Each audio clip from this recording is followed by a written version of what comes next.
집에서 가는 성지순례 11강 시작하도록 하겠습니다. 기도하겠습니다. 하나님 감사합니다. 오늘 족장의 길 두 번째 시간 공부하려 합니다. 말씀을 읽을 때 하나님의 말씀이 우리의 삶 속에 새겨지게 하여 주옵소서. 예수님의 이름으로 기도드립니다. 아멘. 네, 출석 체크 잘 부탁드리겠습니다. 네, 12강으로 끝나요. 다음 주면 종강합니다. 네, 오늘 내일 다음 주면 종강하니까 여러분 끝까지 잘 들어주시기 바랍니다. 와, 12강까지 열심히 달려오신 여러분들 감사드립니다. 오늘 족장의 길 두 번째 시간입니다. 오늘 여리고 주변 엘리사의 샘, 시험산, 헤롯궁, 삭개오의 뽕나무, 그 다음에 에브라임, 타이베라고 동명의 지명입니다. 그리고 텔단, 이렇게 세 군데 중점적으로 알아보도록 하겠습니다. 우리가 지난 시간에 배운 게 뭐였죠? 헤브론, 그렇죠? 베델과 아이, 그리고 세겜, 이렇게 했습니다. 마찬가지죠. 이 초록색 길, 브엘세바부터 세겜까지 이르는 이 족장의 길에서 중요 지명을 했죠. 여러분, 그 예수님이 여리고에 오실 때 주로 본동네 가버나움이라고 했던 요 곳에서 여리고, 예루살렘으로 오실 때 여리고를 찍고 베다니 벳박에 예루살렘으로 입성하시죠. 이 사마리아 수가로 오시는 건 요한복음 한 군데밖에 없어요. 모든 공관복음은 여기서 가버나움에서 어떻게 옵니까? 무슨 길? 요단강 계곡길을 따라서 여리고를 찍고 예루살렘으로 올라갑니다. 왜 이 공관복음은 여기를 지나지 않습니까? 사마리아가 부정적이기 때문에. 그때도 12지파의 땅 분배에서 오늘 여리고는, 여기 잘 보시면 여리고는 베냐민 지파의 땅이에요. 베냐민과 에브라임과 므낫세의 이 세 군데의 경계가 끼어 있는 곳이 어디냐면 베냐민의 땅이지만 여리고입니다. 중요하겠죠. 오늘 이 여리고와 요 베델과 아이 위에 있는 타입의 에브라임이라는 지명과 여기 위에 라이스, 이게 나중에 단이라고 이름 바뀌는 라이스, 요 세 군데를 한번 해보도록 하겠습니다. 성경에 너무 많이 등장하는 지명 두 군데예요. 오늘 여리고와 단, 라이스, 요 두 군데 해보도록 하겠습니다. 익숙하죠, 이제 이런 지형도가. 여리고는 별명이 있습니다. 달의 도시예요. 달의 도시. 달의 도시라고 합니다. 달의 도시이자 종려나무의 성읍이에요. 그러면 달의 도시라는 이 달월자 쓰는 영어로는 달의 성읍이라고 불렸다라는 건, 여러분 여리고의 야경은 예쁠까요? 별명이 달의 도시잖아요. 여리고의 또 다른 이름이 달의 도시니까 달이 예쁘게 뜰까요? 그렇지, 예쁘게 뜨겠죠. 그리고 종려나무의 성읍이라고 불릴 정도로 여리고 앞쪽 드넓은 여리고 평원에는 뭐가 많이 자랄까요? 그렇죠, 종려나무가 많이 자라요. 나중에도 하겠지만 여리고는 전체적으로 마이너스 200m예요. 사해와 그 요단강 계곡, 그러니까 해발보다 마이너스 200이라는 건 겨울에도 춥지 않다. 낮이면 낮을수록, 그리고 겨울에 높으면 높을수록 온도가 낮아지고, 그래서 겨울에 설악산 올라가면 춥잖아요. 낮이면 오히려 땅속으로 들어가면 따뜻하겠죠. 해발보다, 바닷가보다 여리고는 낮은 동네예요. 그러니까 달은 환하게 보이고, 그리고 겨울에도 온도가 영하로는 떨어지지 않기 때문에 종려나무의 성읍이라고 불릴 정도로 무성한 종려나무가 있다. 향기의 성이라는 뜻도 가지고 있다. 요단강 서쪽으로 약 몇 킬로? 8킬로. 그러니까 뛰어가도 요단강 가까이 있다 8km면 여러분 뛰어가면 1시간, 걸어가면 1시간 20분. 그리고 사해 북쪽으로 11km. 그러니까 사해도 가깝고 요단강도 가까운 도시다. 그리고 예루살렘에서 23km. 이거 지난번에 설명해드렸죠. 여리고에서 예루살렘까지는 고도차가 약 1km 난다. 여리고가 마이너스 200대니까 그리고 예루살렘이 800고지 정도 되니까 700에서 800고지 정도 되니까 고도차가 1km 난다 그랬습니다. 팔레스타인 최고의 성읍, 최고 아니고요. 제일 오래된 성읍이라는 뜻입니다.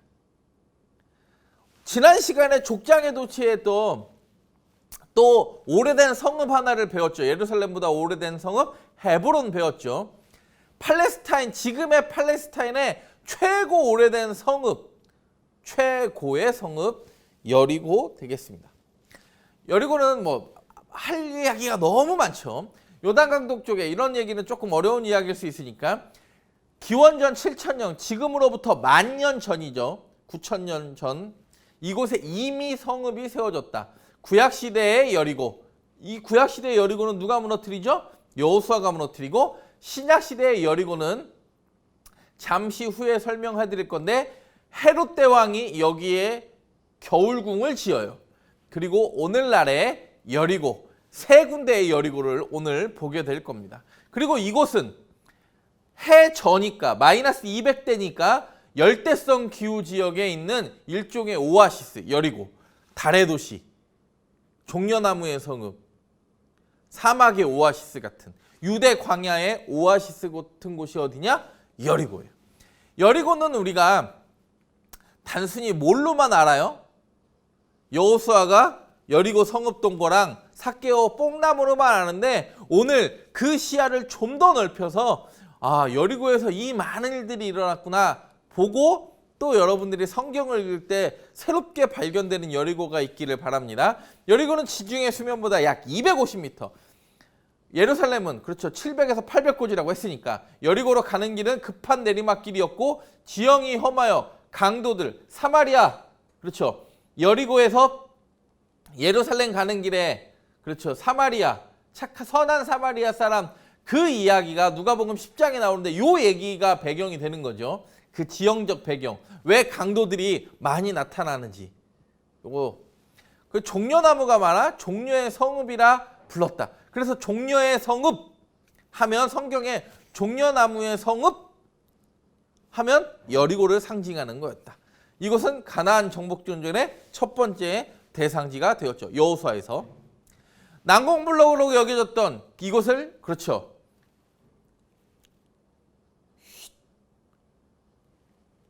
입 다물고 하루에 한 바퀴씩 돌다가 마지막 날에 7번째 날에 7바퀴 돌고 백성들이 마지막에 소리를 외치자 난공불락의 요새라고 여겨졌던 여리고가 무너지죠.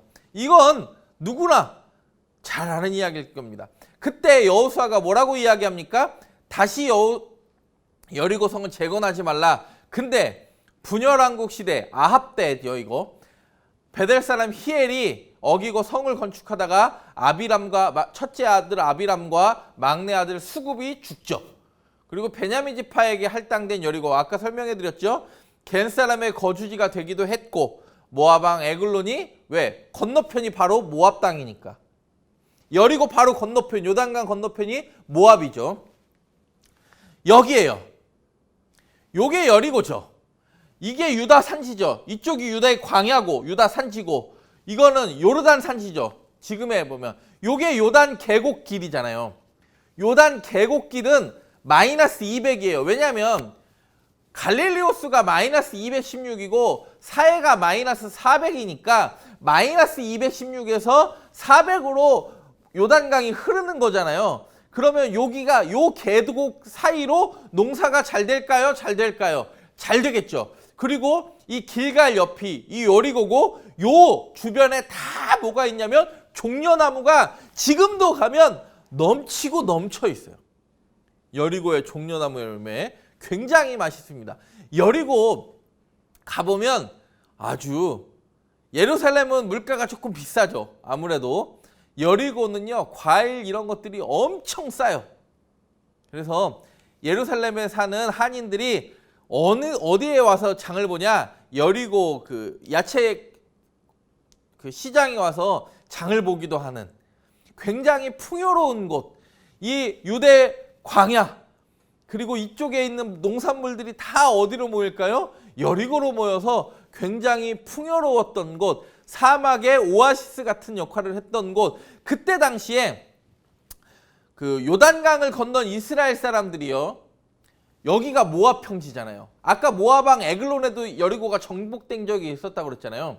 여기 보면 이 요단강 건너면 가나안이고, 모압 평지에서 2차 인구조사를 하죠. 이스라엘 사람들이 건너와서 길갈에 진치고 여리고 정복하고, 여기에서 이 산지 쪽에 있는 지난 시간에 했던 아이성 정복하려다 실패하고 아간 찾아내고 매복 작전으로 아이성을 정복하는 이야기가 여호수아 1장부터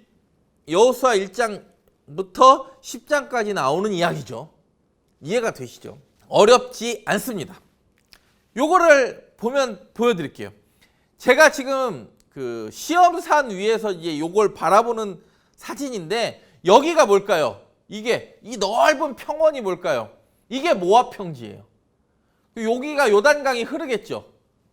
그리고 모압 평지고, 여기에 있는 산이 이 산 모압 평지랑 이 산 쪽은요 다 요르단이에요. 지금 다 요르단. 어렵지 않습니다. 저 요르단이 바로 보여요. 예루살렘에서도 요르단 보이고요. 여리고 가면 요르단이 너무 잘 보여요. 그 산지들, 여리고 산지. 기가 막히죠. 그러니까 여기 높은 데는 요르단 산지, 낮은 데는 모압 평지, 그리고 지금의 현대의 여리고죠. 현대의 여리고. 보이십니까? 현대의 여리고. 기가 막힙니다. 제가 시험산 위에 보면 요게가 보이십니까? 시험산에 수도원을 짓담한 자리가 있고, 요 바로 밑이 예수님이 시험 당하신 곳이고, 요 밑이 지금 여기가 현대의 여리고, 여기가 구약의 여리고, 그 다음에 요쪽이 신약의 여리고예요. 그러니까 지금 제가 설명 잘 드립니다. 여리고는요 세 군데로 나눌 수 있어요. 지금 사람들이 많이 사는 현대의 여리고, 그리고 요 시험산 바로 밑에 있는 구약의 여리고, 여호수아가 무너뜨렸던, 그리고 지금 산에서 보면 요쪽에 여기 초록색이 있는데, 여기가 와디켈트가 그 요단강으로 흐르거든요. 요쪽에 있는 게, 요쪽에 이제 나중에 사진 보여드릴 텐데, 요쪽에 있는 게 지금 이렇게 고고학 유적지 같은데 보이죠? 여기가 신약 시대의 여리고예요. 지금 설명해 드리도록 하겠습니다. 성경에 나타난 여리고는요, 성경의 여리고는 단순히 7바퀴 7일 동안 13바퀴를 돌아서 무너뜨리는 것뿐만 아니라 굉장히 다양하게 등장합니다. 첫 번째로 선지자의 제자들이 거주하던 곳으로 엘리야와 엘리사가 동시에 방문하고, 엘리야가 이 여리고 맞은편 평원에서 승천하죠. 엘리야가 하늘로 승천하죠. 죽음을 맛보지 않고. 이스라엘 자손이 선지자 오뎃의 권면으로 이곳에서 유다의 포로를 석방했습니다. 그리고 바벨론의 느부갓네살이 침공했을 때 예루살렘 성을 탈출해 나온 유다 왕 시드기야가 이곳에서 잡혔습니다. 여리고에서 잡히죠. 그리고 바벨론 포로 다시 돌아올 때, 잡혀갈 때는 시드기야가 여리고에서 잡혔는데, 포로에서 다시 돌아올 때, 고레스의 칙령으로 돌아올 때는 이곳 여리고 출신자들이 돌아와 성벽을 재건하는데 일조하게 됩니다. 그리고 예수님께서 여리고 성을 지나시다가 바디메오, 예수님이 말씀하시니 바디메오가 눈을 떴다네. 그 바디메오 어디서 만납니까? 여리고 성에서 만납니다. 여러분, 바디메오는 이름이에요? 이름이 아니에요? 이름 아니에요. 아마 맹인이었기 때문에 그때 당시에는, 지금은 그렇지 않지만 그때 당시에는 뭐 다리가 불편하거나, 그러니까 날 때부터 몸이 불편하거나 뭐 좀 이상이 있다고, 그 사람의 신체에 이상이 있다고 할 때는 이름을 주지 않았던 거예요. 왜냐하면 바디메오는 이름이 아니에요. 바나바, 나바. 바나바는 위로의 아들이라는 뜻이죠. 아들. 디메오의 아들. 디메오의 아들. 바가 아들이란 바로 태양의 아들. 라의 아들이죠. 태양신의 아들. 그게 바로잖아요. 바디메오는 이름 아니에요. 이 사람은 날 때부터 바디메오라는 이름을 딱 보면 아버지가 디메오인데 얘는 이름이 없어요. 그러면 얘는 날 때부터 소경이라는 게 이름 안에서 등장을 하는 거겠죠. 이해가 되시죠? 그리고 우리가 잘 아는 대로 세리장 삭개오를 만나고 선한 사마리아인의 비유의 배경을 이곳으로 언급하고 있습니다. 단순히 여호수아의 그 정복, 첫 번째 정복 이야기 말고도 성경에는 수많은 엘리야와 엘리사가 만났고 수많은 이야기들이 이 여리고를 배경으로 펼쳐지고 있습니다. 여리고가 지금은 이렇게 생겼습니다. 보면 여리고를 보면 요단강 있죠. 여기서 모압 평지, 아까 모압 평원 이 산지에서 보이잖아요. 이 모압 평지와 모압 산지 지금의 다 요르단 땅. 이 요단강이 이스라엘과 요르단의 경계가 되죠. 여기가 여리고예요. 고대 여리고성. 이거는 구약의 여리고죠. 그렇죠. 그리고 여기 삭개오와 돌무화가 나무 있는 여기가 지금 현대의 여리고고, 요 신약 시대의 여리고는 이렇게 돼 있어요. 이거 좀 이따 설명해 드릴게요. 사해도 가깝다. 사해와 요단강이 가깝다. 지난번에 다 설명해 드렸습니다. 그리고 예수님의 세례터 가슬리엘 지난번에 설명 한번 해드렸죠. 요단강 설명하면서 예수님이 세례받은 것도 가깝다. 이게 구약의 여리고예요. 보이시면 이 구약의 여리고는요, 여호수아가 정복할 때 약 19,000명, 약 2만 명의 인구가 있을 정도로 어마어마한 도시였어요. 오래된 도시라고 그랬죠. 오래된 트랜스 요르단, 이 건너편은 모압 평지고 요르단 산지고 사해와 요단강이 보이고 종려나무 성읍이라고 있고 이스라엘 백성들이 이렇게 하루에 한 바퀴씩 마지막 날 7바퀴 총 13바퀴를 돌죠. 이 여리고가 왜 정복하기 어려운 성이었냐? 이 딱 보면 나와요. 이 여리고의 복원도를 보면 나와요. 이쪽 성벽 사이에 가옥이 있었다고 표현하잖아요. 요 안의 성벽과 밖의 성벽 사이에 흙을 채우고 집을 쌓았어요. 그러면 생각을 해보세요. 밖의 성벽을 쌓았어요. 안의 성벽을 쌓았어요. 이렇게. 그리고 흙을 채우고 이 사이에도 집을 지었어요. 이거 무너져요, 안 무너져요?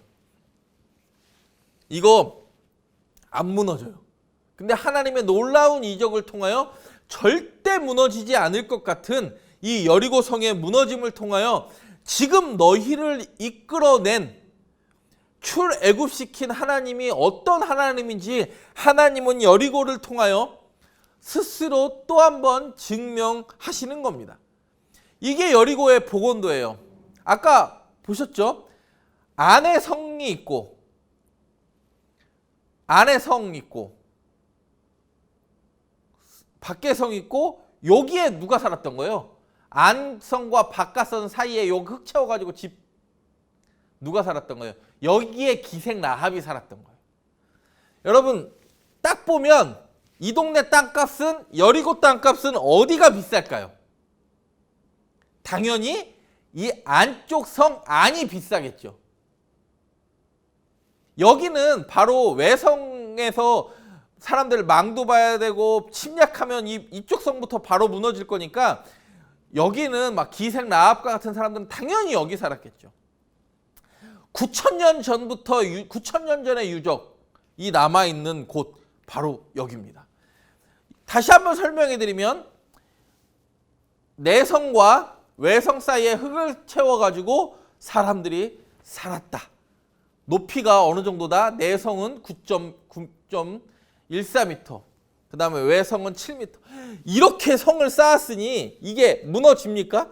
흙을 채우고 이 안에도 집을 지어서 사람이 살 정도니까 무너지지 않아요. 이게 고고학적으로 그 여리고성의 이중 성벽 구조가 증명이 되었습니다. 이게 지금 여리고성에 남아있는 유적이에요.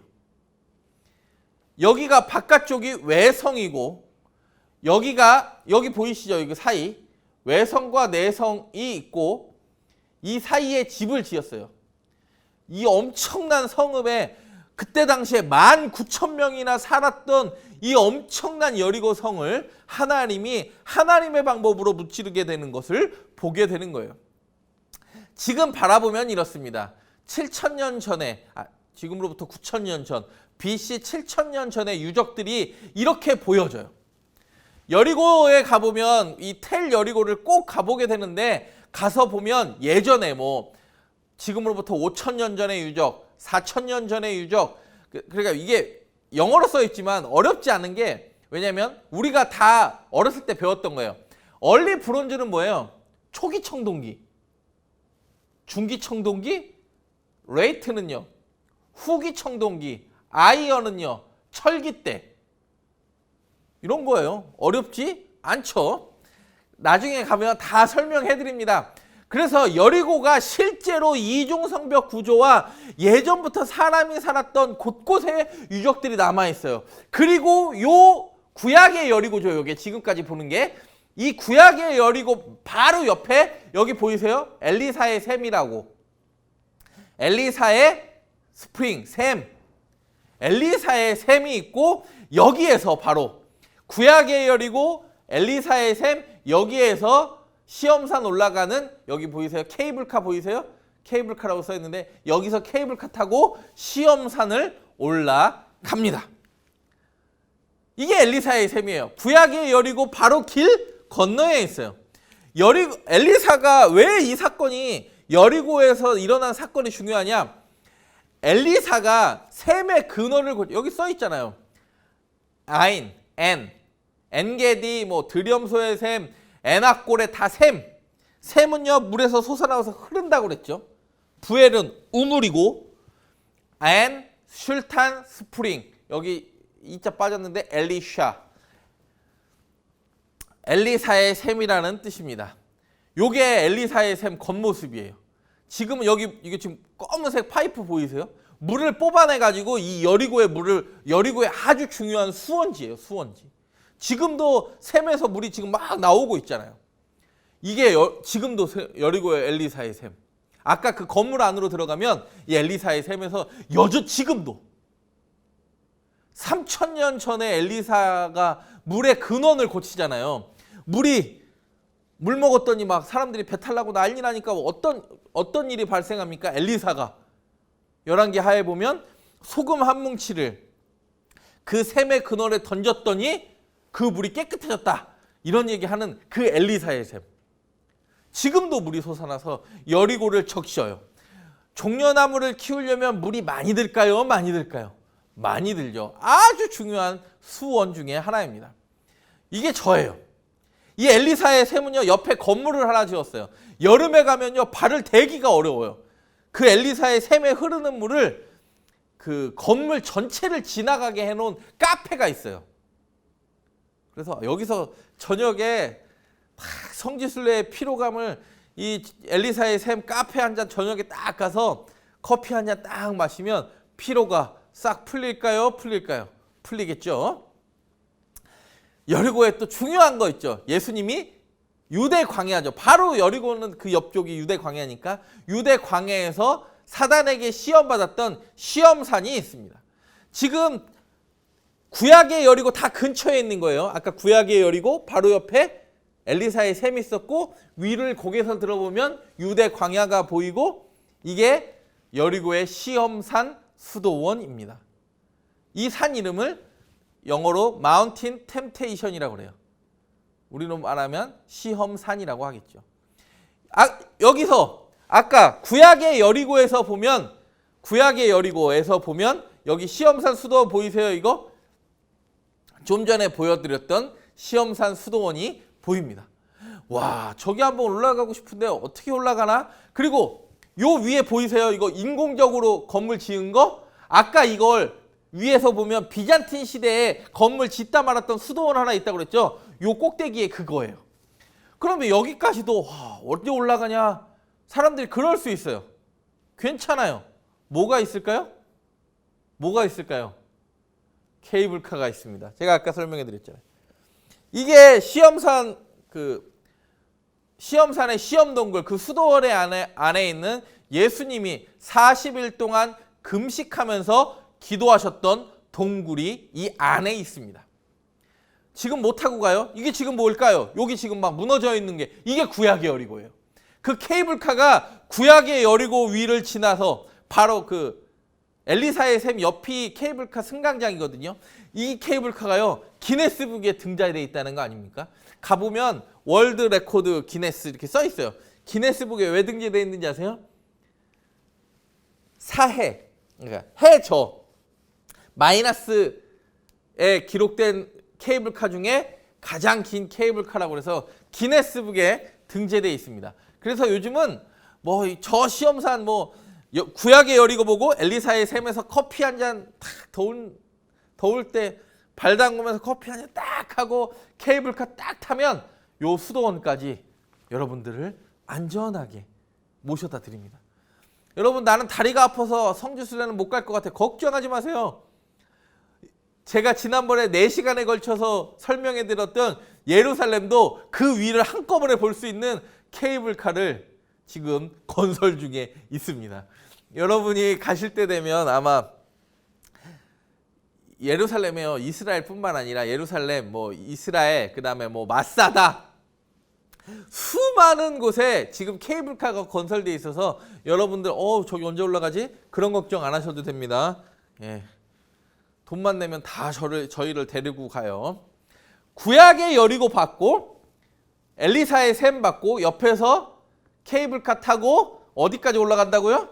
그렇죠.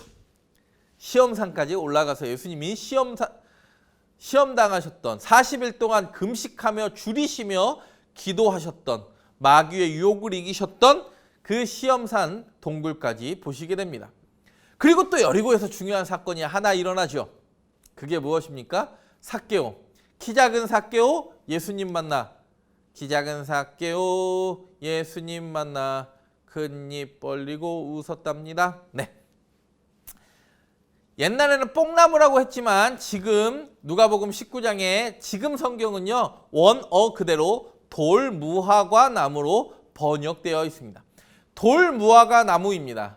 시카모르 트리라 영어로는 시카모르 트리라고 하는 이 돌무화과 나무 삭개오가 올라갔던 2000년 전의 나무는 아니죠. 이 수령이 2000년 전 삭개오 여리고에 이 돌무화과 나무가 여러 군데 있습니다.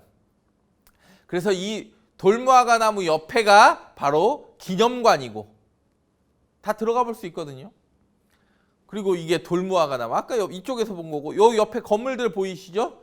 요게 이제 그때 당시 2000년 전에 생활 유적들을 조금 보존해 놓은 유적들이고 이게 삭개오가 올라갔을 돌무화과 나무입니다.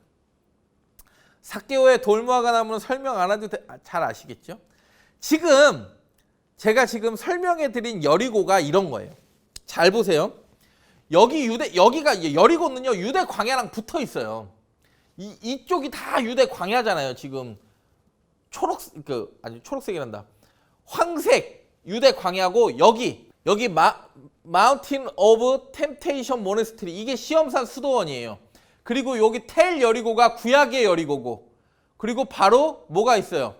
텔 여리고 옆에 슐탄 스프링 엘리사의 샘 있고 그리고 여리고 케이블카 타는 곳 있고 여기 보면 짝게오스 트리 시카모르 트리라고 하고 삭개오의 나무라고 하는 돌무화과 나무 지금까지 본 거고 여기가 현대의 여리고예요. 이해가 되시죠? 예수님이 시험 받으셨던 곳은 저쪽이고 그리고 여러분 지금 뭐뭐 봤어요? 현대의 여리고가 있는 삭개오 나무 있는데 그리고 구약의 여리고 봤어요. 그러면 뭘 봐야 될까요? 이제 또 하나 남았어요. 신약의 여리고 봐야겠죠. 헤롯 대왕이 지었던 헤롯의 궁전이 있었던 여기 보이세요? 여기 이렇게 움푹 파인 곳 보이세요? 이게 와디 켈트라는 거예요. 와디는 건천이죠. 우기 때만 물이 흐르고 평소에는 건천, 와디 아시죠? 건천이 있어요. 여기 헤롯 팰리스, 여기가 신약의 여리고겠죠. 요 주변은 신약의 여리고 현대의 여리고 구약의 여리고 합쳐서 우리는 여리고라 한다. 이해가 되시죠? 신약의 여리고 부르겠습니다. 보겠습니다. 여리고에 헤롯이 궁전을 지었습니다. 이건 헤롯 대왕. 지난번에 설명해드렸던 헤브론의 막벨라굴을 지었고, 그리고 예루살렘 성전을 확장했으며 헤로디움을 짓고 마사다의 성전을 자신의 궁전을 짓고 가이사랴에 엄청난 인공 항구를 지은 건축의 왕 헤롯 대왕은요, 여리고에 자신의 궁전을 지어요. 예루살렘에도 궁전이 있고 곳곳에 궁전이 있는데 왜 여리고에 헤롯 궁전을 지을까? 여러분, 아모스에서도 여름궁, 겨울궁의 이야기가 나오는데, 여름에는 예루살렘이 시원할까요? 여리고가 시원할까요? 당연히 해발 700에서 800고지인 예루살렘이 시원하겠죠. 근데 겨울에는 예루살렘은 눈이 와요. 가끔 영하로 밑으로도 떨어지기도 하고. 근데 여리고는 마이너스 200이니까 최소한 예루살렘이랑 여리고는 5도에서 10도 이상 차이가 나겠죠. 훨씬 여리고가 따뜻하죠. 바다보다 씨 레벨보다 밑에 있으니까. 그래서 여리고에 지은 궁 같은 거를 무슨 궁이라고 할까요? 겨울에 춥지 않고 따뜻하니까 겨울궁. 그렇죠? 예루살렘처럼 산지에 지은 궁을 뭐라고 할까요? 여름궁. 여름에 시원하니까. 헤롯의 여리고 궁전은 무엇을 위하여 지어졌을까요? 당연히 겨울에, 따뜻한 겨울에 휴양할 수 있는 곳으로 지어졌겠죠. 헤롯의 여리고의 헤롯 궁전의 위의 평면도입니다. 여러분, 제가 아까도 말씀드렸지만 여기가 흐르는 이걸 뭐라고 그래요? 무슨 와디라고 한다고? 와디 켈트, 건천. 건기에는 말라 있다가 우기에는 엄청난 수량이 흘러요. 헤롯은요, 물 관리의 귀재였어요. 헤롯이 어느 정도의 물 관리의 귀재였냐면 이 여리고의 헤롯 궁전에 원형극장도 놓고요. 항상 로마는요, 로마의 멸망 이유를 여러 가지로 들지만 로마는 목욕하다가 망했다고 할 정도로 목욕 문화가 발달돼 있죠. 헤롯의 여름 궁전은 이 와디 켈트 양쪽으로 구비되어 있을 정도로 어마어마한 신약의 도시였습니다. 그리고 자신의 여기 써 있잖아요. 헤롯 궁전의 여리고의 헤롯 궁전은 이 엄청난, 이게 뭐예요? 여기 흐르는 게 와디 켈트겠죠. 엄청난 리셉션 홀이냐, 목욕 문화 이런 것들이 발전해 있는 곳. 그게 헤롯의 여리고입니다. 왜요? 헤롯은 언제 올까요? 겨울에 오니까. 여기 보시면 이게 와디 켈트. 그리고 헤롯의 궁전들. 그리고 이쪽은 현대의 여리고. 바로 눈앞에 있는 것. 뭐가 있죠? 사케오의 나무, 시카모르 트리, 돌무화과 나무가 있고, 요쪽에 뭐가 있을까요? 요쪽으로 가면 엘리사의 샘과 구약의 여리고, 요 산등성이 바로 뒤에 요 산, 이 유대 광야 바로 뒤에 예수님 시험산 아까 보셨던 게 있습니다. 위에서 보면 와디 켈트, 우기에는 여기에 물이 쭉 흐르겠죠. 와디 켈트 사이에 이쪽과 이쪽에 헤롯의 신약의 엄청난 그때 당시에 겨울을 위한 궁을 지었습니다.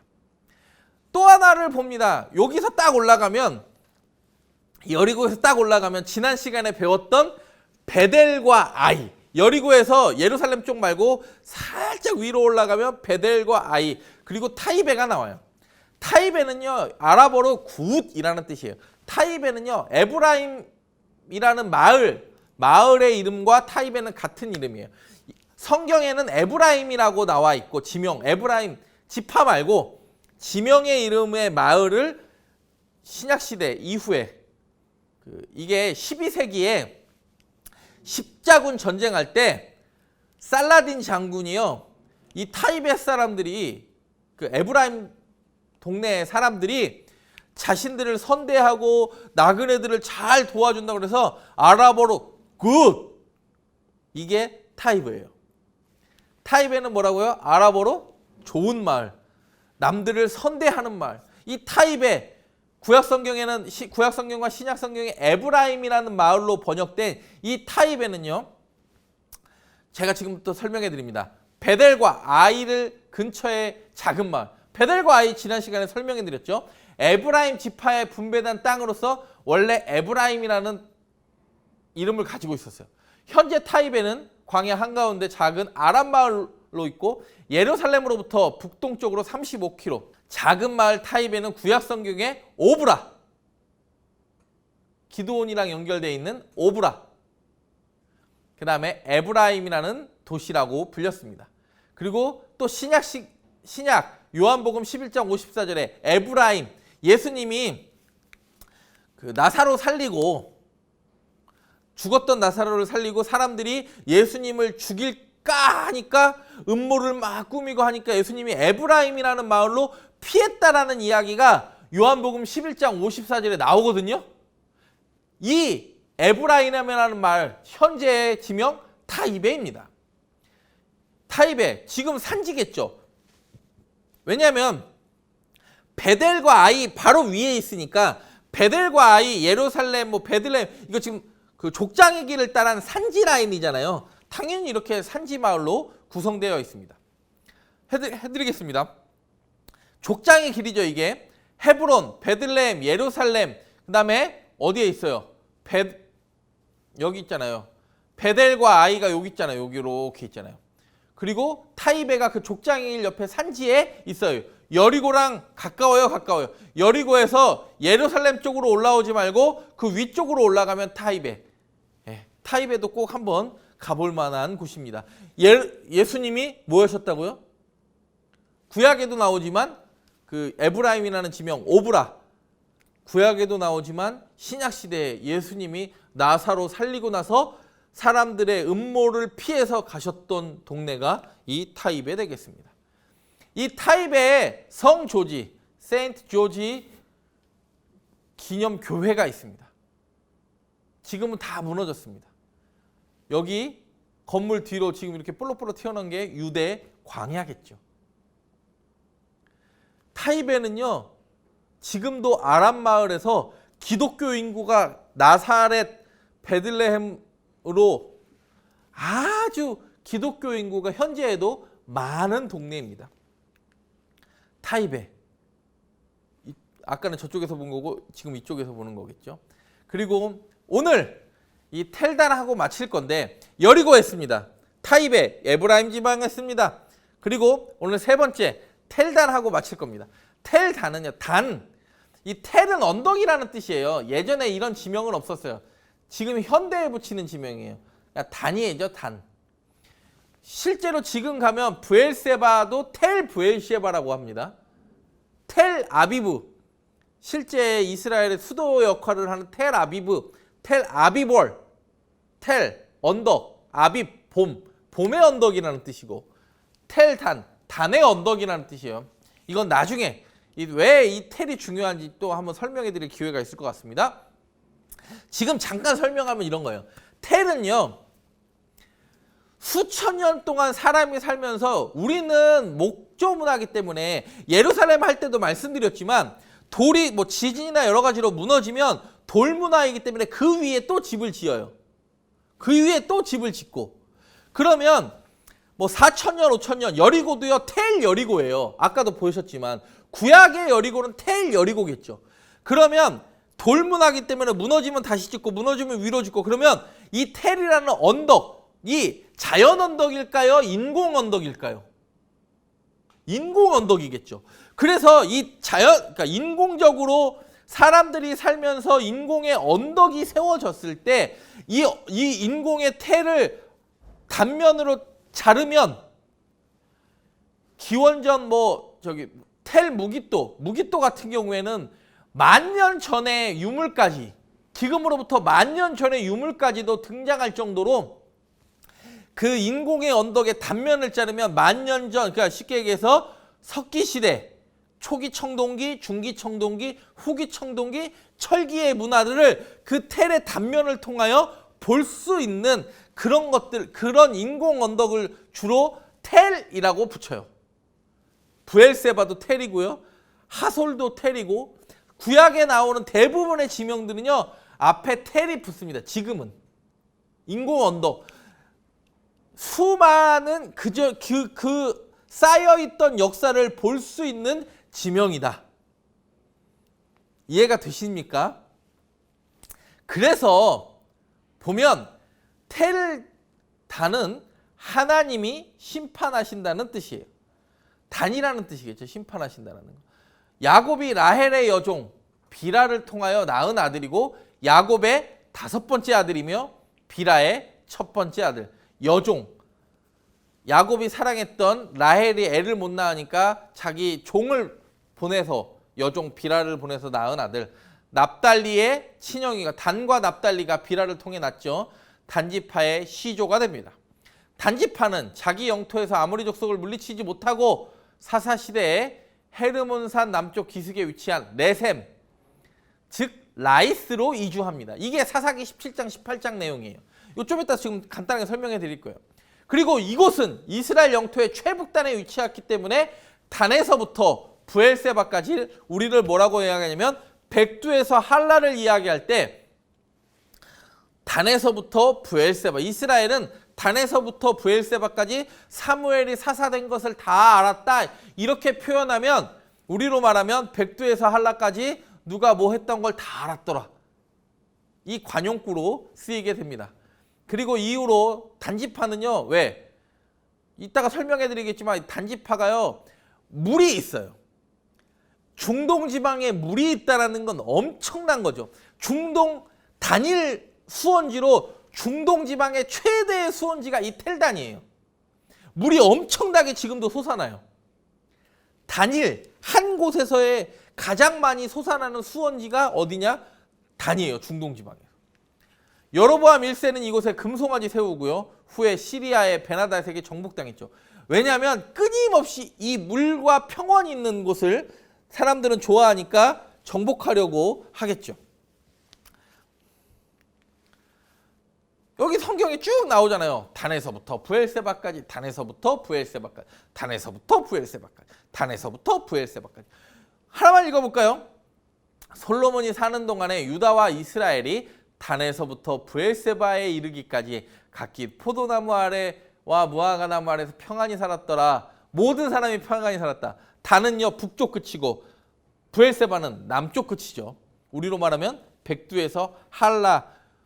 근데 우리의 백두의 개념에서 단은 가장 북쪽이죠. 열왕기상 12장 27절에도 나라가 르호보암과 여로보암에서 이제 그 사울, 다윗, 솔로몬 때, 솔로몬의 아들 때 나라가 쪼개지죠.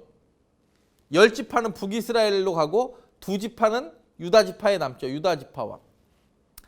그래서 북이스라엘은요, 예루살렘을 유다지파가 먹었기 때문에 사람들이 예루살렘으로 향하여 가려는 마음을 접게 하기 위하여 하나는 베델과 남쪽 끝이죠. 이거는 북이스라엘의 남쪽 끝이에요. 이스라엘 전체의 북쪽 끝과 남쪽 끝 단과 브엘세바인데 나라가 쪼개지니까 북쪽은 변함이 없죠. 근데 북이스라엘의 남쪽은 베델이에요. 이 밑으로 가면 바로 예루살렘이잖아요. 그래서 하나는 북이스라엘의 남쪽 베델에 두고 하나는 단의 우상숭배, 두 금송아지를 만들어서 우상숭배하는 역할을 해요. 그러면 이 베델과 단 이런 곳은 선지자들이 책망을 할까요? 나중에 하게 되겠죠. 우상숭배의 요지가 되니까. 여러분 잘 보세요. 처음에 단지파는요, 가사, 아스겔론, 아스돗, 가드, 라기스, 여기 이 에그론, 여기 보이세요? 블레셋 도시, 요 5도시에 끊임없이 단지파가 밀려요. 그래서 이 단지파였던 삼손은 이 블레셋의 공격을 방어하잖아요. 이 단지파가요, 이 블레셋 5도시에게 끊임없이 공격을 당하니까, 아모리 족속이 공격을 당하니까 이 단지파가 이사 가려고 준비하는 게 사사기 17장과 18장이에요. 삼손이 블레셋 무찔렀다가 삼손 죽고 나서 더 이상 못 살겠다. 우리를 보호할 사람이 없구나 생각해서 사사기 17장부터 삼손이 죽고 나자마자부터 단집하는 이사를 준비해요. 여호수아는 여기에 분배를 해줬죠. 하나님이 명령한 대로 제비 뽑아가지고. 근데 이 단지파가 어디로 이사가냐? 이 납달리 지파 위에 있던 헬몬산 밑에 있는 라이스, 이게 나중에 단이라고 이름이 바뀌는 거예요. 지금의 텔다는 여기 어디를 이야기하는 게 아니라 이 라이스가 바뀐 단을 우리가 가보는 거예요. 이해가 되셨죠? 단지파가 어디로 이사가죠? 사사기 때? 그렇죠. 도저히 못 살겠다. 블레셋 애들이 계속 괴롭히니까 못 살겠다 해가지고 여기로 이사가는 게 사사기 17장과 18장의 이야기예요. 그래가지고 소라와 에스다올 사이에 마하네단, 소라와 에스다올, 이게 다 누구랑 관련되어 있는 거예요? 삼손이랑 관련되어 있잖아요. 소래 꼴짜기에 들릴라, 다 삼손이랑 관련되어 있잖아요.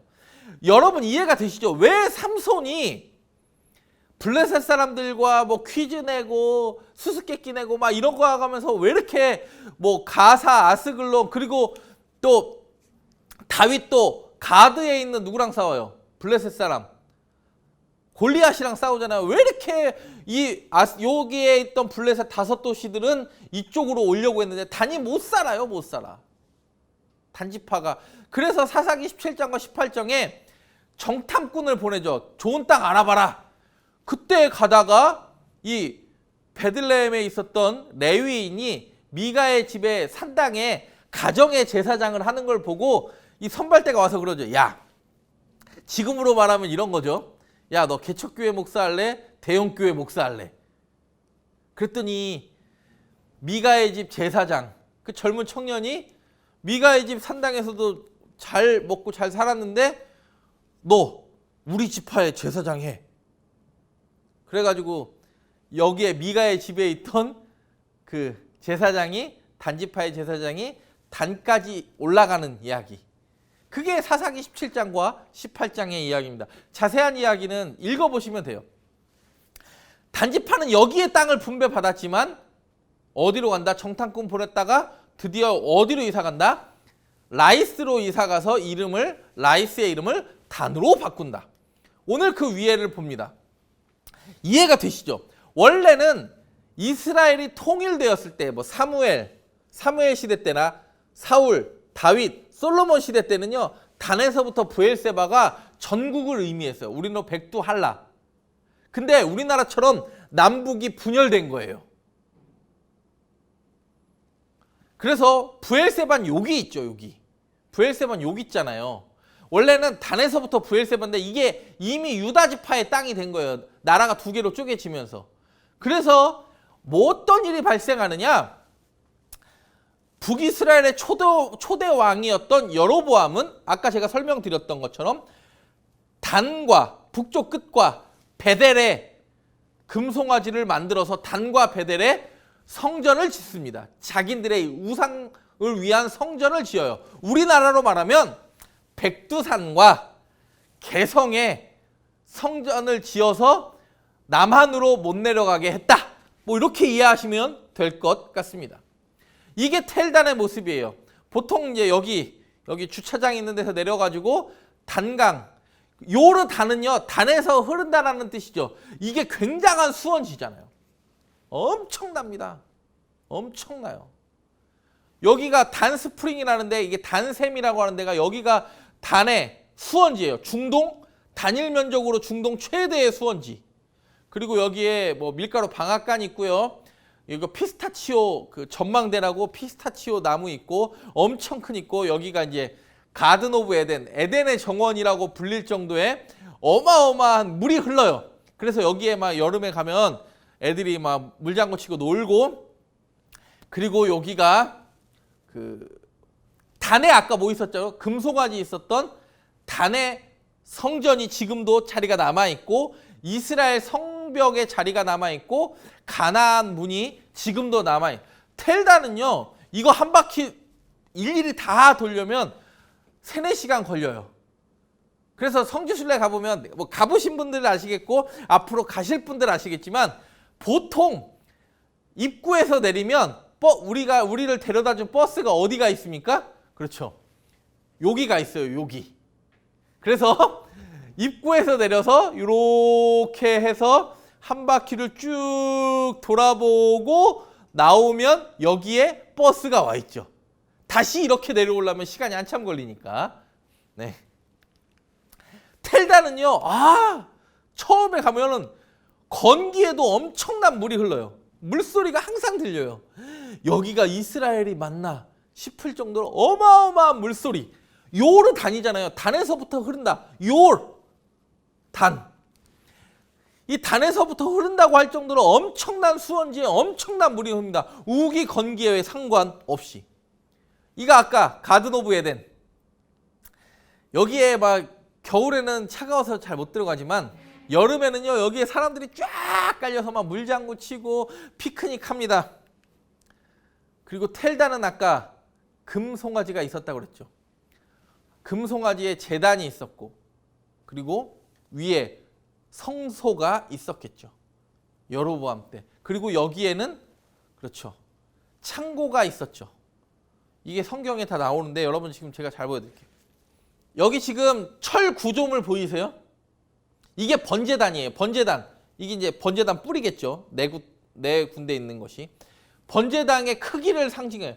그러니까 여러분 북이스라엘의 번제단은 예루살렘의 번제단보다 크면 컸지 작진 않았을 거예요. 근데 거기에는 하나님이 없어요.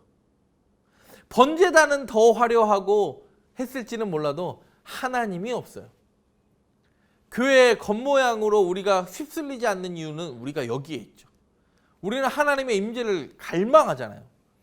번제단이 있다는 건 이 계단, 지금 사람들이 올라가 있는 데가 뭐였다는 거예요? 성소가 여기 있었고 북이스라엘 단의 성소, 베델에도 이런 모양이 있었을 거고 이 옆쪽이 다 창고고 항상 우물이 필요하죠. 물이 필요하죠. 왜요? 정결 예식을 통하여 반드시 성전 주변에는 뭐가 있어야 돼요? 우물이 있어야 돼요. 단과 베델에 아까 금송아지 2마리를 낳았다 했잖아요. 북이스라엘. 그러니까 아모스가 남유다 사람으로 북이스라엘 올라가서 딱 한마디 합니다. 사마리아에 죄된 우상을 두고 맹세하여 이르기를 다나 내 신들이 살아있음을 두고 맹세하노라 하거나 브엘세바가 위하는 것이 살아있음을 두고 맹세하노라 하는 사람은 엎드러지고 다시 일어나지 못하리라. 아까 그 단 성벽이라면 이게 단의 트리플 시티 시스템이에요. 여기에서 아주 중요한 것들이 발견됩니다. 지금도 이게 어느 정도 남아 있거든요. 이게 저지시먼트, 우리가 말하면 판결의 자리라고 하는 여기가 외성 안에 요 판결의 자리가 있어요. 요게 중요해요. 그리고 여기에서 무슨 돌이 발견됐느냐? 다윗의 역사성을 증명하기가 사실 굉장히 어려워요. 고고학적 유물로는. 근데 여기에서 무슨 돌이 발견되느냐? 다윗의 집이라는 돌, 비문이 발견돼요. 이 텔단이 성벽 바로 앞에 있는 이 돌들이요 무너지면서 비문 같은 것들이 이렇게 다 엎어졌을 거 아니에요. 그래서 그것들을 발굴하다 보니까 주전 841년에 지금으로부터 2800년 전에 하우스 오브 데이비드, 다윗의 집에 누구라는 표현이 쓰여진 비문이 발견돼요. 역사적 사실이라는 굉장히 중요한, 그러니까 다윗이 실존의 인물이라는 고고학적 유물이 등장해요. 굉장히 중요합니다. 이 텔단의 이 비문 하나가. 이게 저지 시먼트, 아까 뭐 어디에 있었다고 그랬죠? 여기. 외성 안에, 내성 들어가기 전에 여기 저지 시먼트 보이세요? 판결의 자리가 이렇게 있는 거예요. 판결의 자리가 사람들이 여기에 있고 그리고 이 벤치에 앉아서 사람들이 기다리는 거겠죠. 여러분 이 판결의 자리가 왜 중요하지 아세요? 압살롬이 그 다윗 왕에게 압살롬이 사람들의 마음을 훔쳤다고 할 때 이 성 밖에서 그 왕에게 판결을 받으러 오는 사람들에게 압살롬이 자기가 왕자로서 대신 판결해 주잖아요. 예루살렘 성에서도 이 판결의 자리가 있었겠죠. 압살롬이 그 짓을 했으니까. 단도요 굉장히 컸던 것 같아요. 뭐 클 수밖에 없었겠지만 이 판결의 자리가 성 밖에 있었던 거예요. 이게 성경에 나온다니까요. 시편 69편 12절 봅니다. 성문에 앉은 자, 이게 아까 그 성문에 앉은 자는 그냥 성문에 그냥 앉았다는 게 아니라 이 저지 시먼트 판결의 자리에 앉은 자를 이야기하는 거예요. 나를 비난하며 독주에 취한 무리가 나를 두고 노래합니다. 성문에 앉은 자는 판결을 할 수 있어요. 재판을. 그러니까 중요한 거 말고는 웬만한 것들은 성문에 앉은 자, 그 원로급 되는 사람들, 뭐 왕과 관련된 사람들이 여기에서 간단한 재판을 한 거예요. 압살롬도 예루살렘 성에서 이걸 했죠. 그래서 백성들의 마음을 훔쳤잖아요. 그러니까 성문에 앉은 자도 나를 비난한다는 건 얼마나 고통스럽겠어요. 나의 억울함. 이 시편 69편은 그런 이야기죠. 그리고 보아스도 그렇죠. 베들레헴 성문에 앉은 거죠. 보아스가 성문으로 올라가서 거기 앉아 있더니 어디에 앉은 거예요? 그렇죠. 판결의 베들레헴 성의 판결의 자리. 이게 단에도 이 판결의 자리가 아주 그대로 남아있는 아주 중요한 곳 중에 하나입니다. 그리고 잠언에도 나오죠. 그의 남편은 그 땅의 장로들과 함께 성문에 앉았다. 이 성문에 앉았다는 건 문 앞에 앉았다는 게 아니라 그 성문 옆에 판결의 자리에 앉았다라는 뜻입니다. 아까도 말씀드렸지만 이게 중요한 거예요. 아까 그 텔단의 그 성문 밖에서 나온 비문 하나. 다윗의 집. 다윗의 집. 이게 다윗을 역사적인 인물로 볼 수 있는 굉장히 중요한 고고학적 자료입니다. 지금으로부터 4,000년 전에도 단에는 사람이 살았다라는 가나안 시대의 문. 요게 어디냐면 성지순례 가서 이거 보는 사람 진짜 없어요. 아브라함은요 지나갔을 때 당연히 어디를 지나갔어요? 여기를 지나갔겠죠. 가나안 시대의 도시문. 이게 아까 그 판결의 자리에서 바로 문 열고 나가면 버스 타는 데고 여기에서 한 300m만 더 가면 이 가나안의 문이 있습니다. 텔단의 가나안의 문. 여러분 오늘 어떻습니까? 이게 이해가 되시죠? 텔단의 이거 이스라엘 성벽이고 여기에서 그 비문이 발견된 거예요. 여기서. 그리고 요 안으로 들어가면 요 나무 밑에 여기가 뭐가 있는 거예요? 판결의 자리가 있었던 거예요. 주전 900년 전이겠죠. 지금으로부터 2900년 전. 왜? 여로보암 때 만들었으니까. 단에 성전을 짓고 이방 금송아지 2마리 만들어서 하나는 단과 하나는 베델에 만들지 않았습니까? 이게 텔단입니다. 중동 최대의 단일 수원지고 그리고 요르단 단에서부터 흐른다. 그리고 북이스라엘의 우상 숭배의 중심지가 되었던 이 단. 여러분 어떻게 이해가 되셨습니까? 볼 게 너무 많은 곳입니다. 오늘 중요한 거 여리고, 그 다음에 에브라임, 타이베, 그리고 텔단 이렇게 세 군데 했는데 여러분 어떻게 성경을 읽으시면서 어떻게 시야가 넓어지고 계십니까? 다음 시간 12강을 끝으로 집에서 가는 성지순례 마감하려 합니다.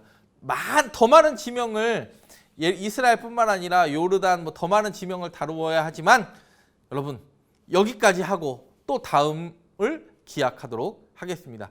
다음 시간까지 함께 해주시기 바랍니다. 감사합니다. 기도하겠습니다. 하나님 감사합니다. 오늘 여리고와 에브라임 그리고 단에 대하여 공부하였습니다. 다 이해하지 못하더라도 하나님 성경을 볼 때 시야가 넓어지게 하시고 하나님의 뜻을 깨달아 아는 자 되게 하여 주옵소서. 예수님의 이름으로 기도드립니다. 아멘.